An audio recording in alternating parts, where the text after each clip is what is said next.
Hey, bro, make sure y'all go follow my man's podcast, bro. Because if y'all don't, I'm going to report you a page to the motherfucking...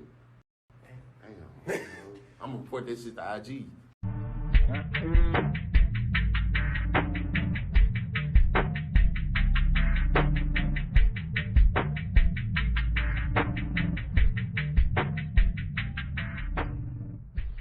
Welcome back to another episode of Teztalks. I'm your host, that boy Tez, aka Tez the Talker. Now, my guest today, I just dropped the video and told you I am with the MCESOLMUZIK collective. I'm gonna let y'all introduce yourselves. Starting with you, of course. Yeah, man. Peace, everybody, man. It's your brother Obafemi, MC, producer, author, man, all around artist, man. Mm-hmm. Sid Adams, MC, father, son, brother, artist, videographer. Peace, how's it going out there? Tez the Talker, son, brother, whatever you need me to be at this point. Cool. Sure. Cool. So, let's get straight to it. So, first things first. When we first met, we met at the art space on Miami. It was, chopping it up then. We were talking about, that you are artists and you, have your own books. So, we finna step into that. Mm-hmm. First things first. Food, clothes, and shelter. I said that right. Yeah. Cool. Let's talk about it. So, what came up with the idea, or what birthed the idea of food, clothing, and shelter?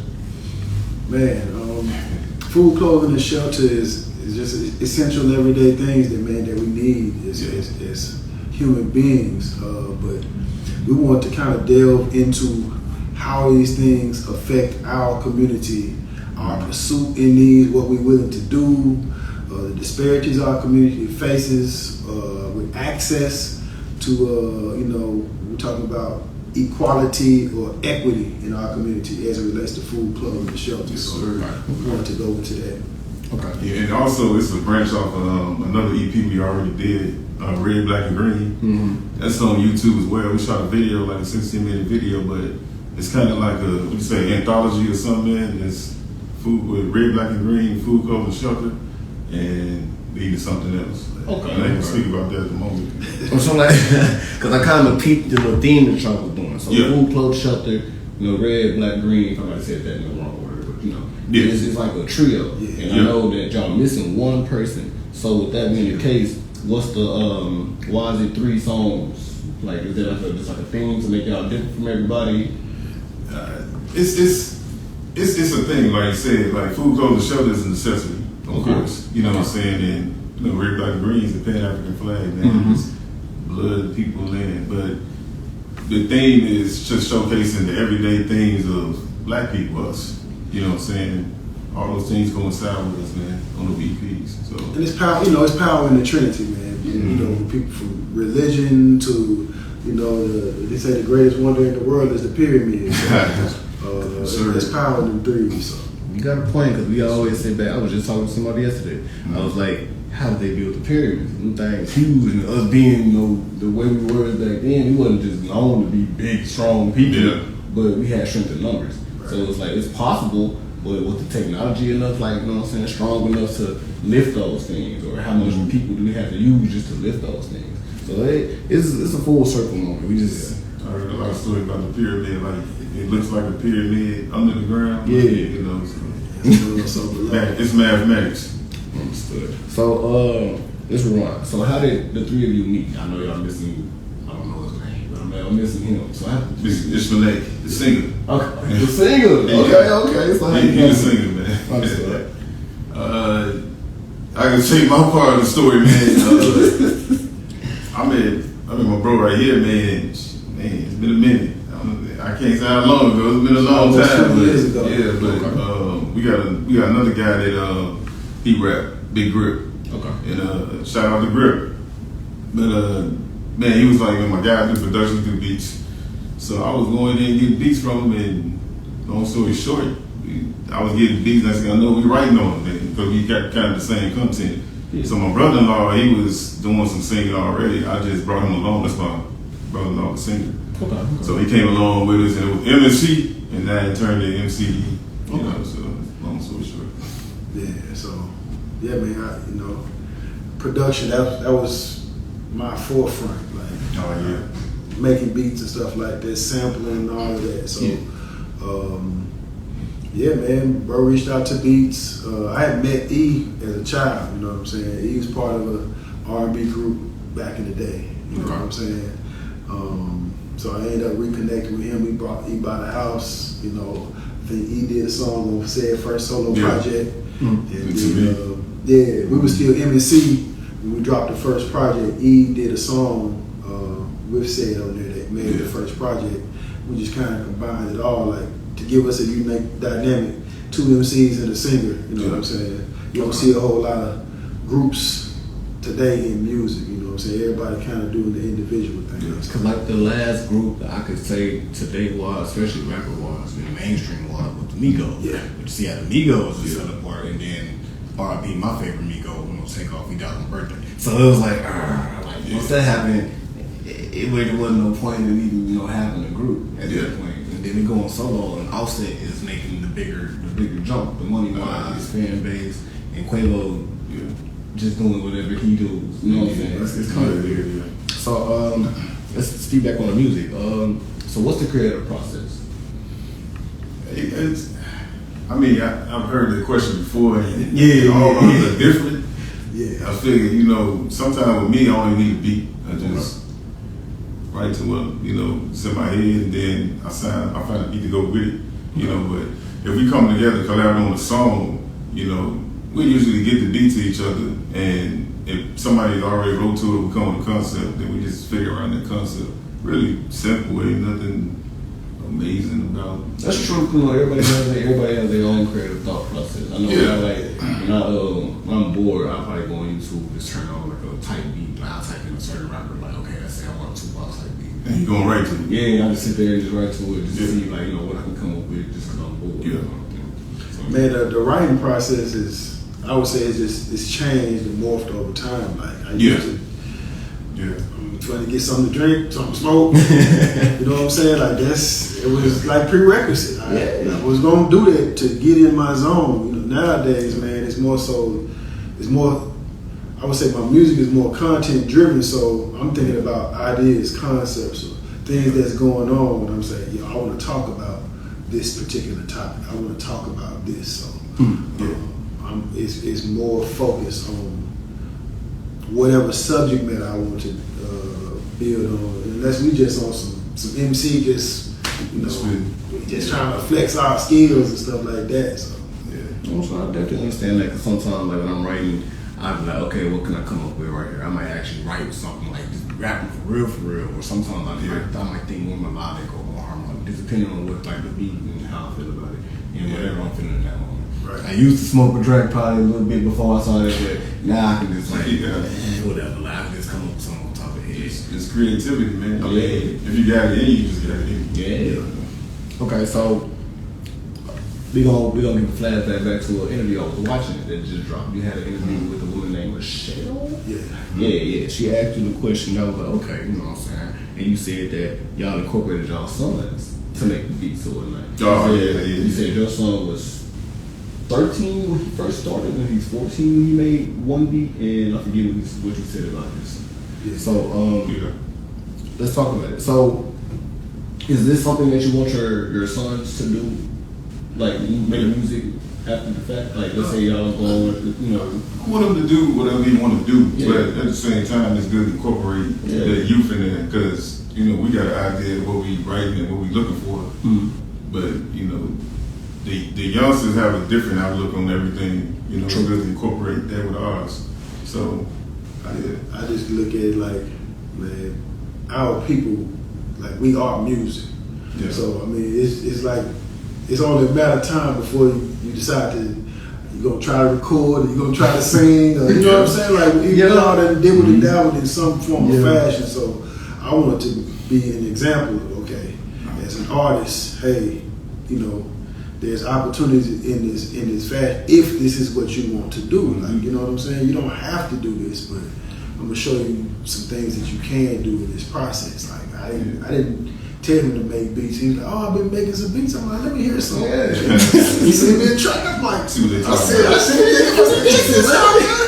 we gonna do something on this. So man, it's kind of how that went. And we performed that song, Food. That's his son did that beat. Performed that song, and the guy wrote too. Like, man, who did that beat? He told me like, you can't be serious, man. He like, yeah, man. So I played it on the way here. Like I was in my room, I played it on the speakers in my room. Like, he was like, okay, the beat hard. I said, yeah, I told him the beat knocking. Like, hold on, beat knocking.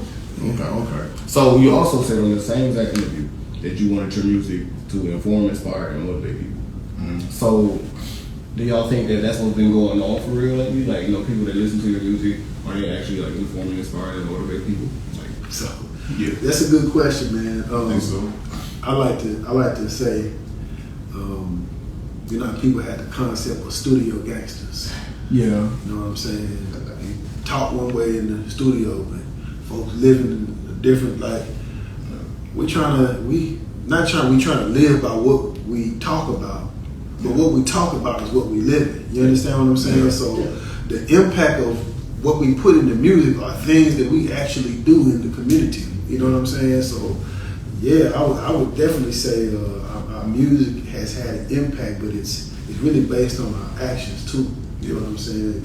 You gotta carry, like, just like you talking that gangster stuff on the, you come to this show. You gotta carry. I heard you got the shows right there. Where they at? You know what I'm saying? And so, just like the song "Working on Myself," that's what we do every single day. Yeah. You know what I'm saying? Everybody is, man. So I'm a work in progress, man. I ain't never saying I'm at this standard and somebody here. It's not the level I'm trying to reach. I'm just trying to give you information I know and hoping gravitate to you and can help you, and same vice versa.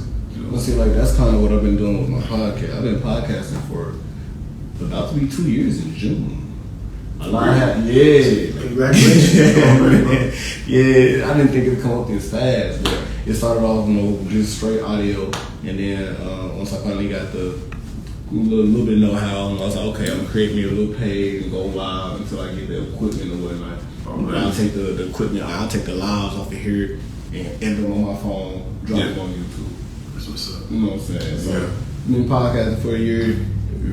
If I'm being correct, this would be episode 56. Yeah, you rolling, bro. And that's what they say. They said, like, if you podcast and you get enough to, like, episodes like 50, if you get to 50, you still have a nice little fan base. You solid. So I said, okay. And once I got to about 50, I realized I still had a little fan base. I got like 60 followers on Spotify, 30-something subscribers on YouTube. So okay, like, it's not too bad, And then my page on Instagram just hit 220.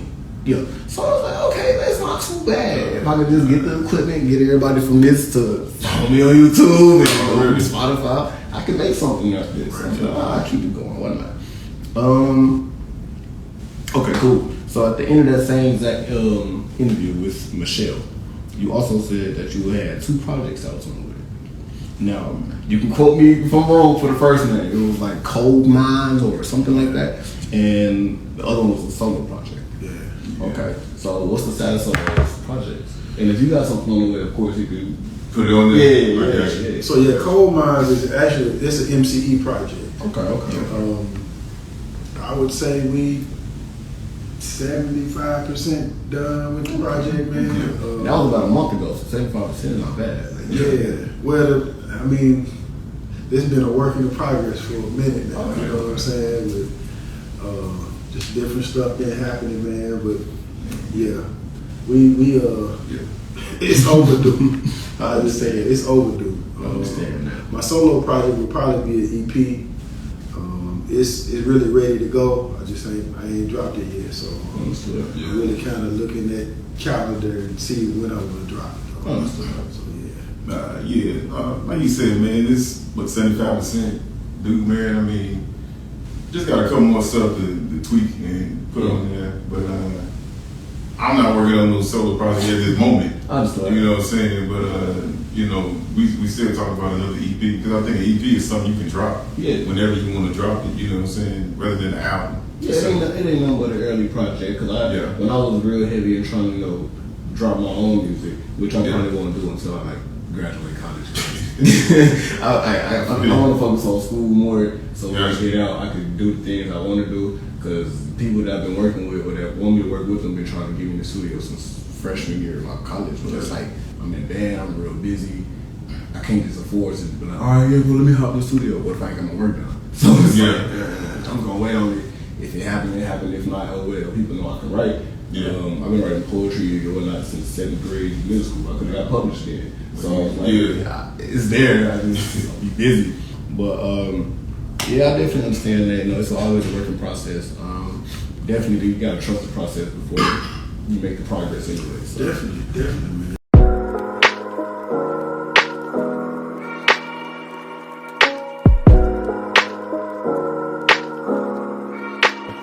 This thing on.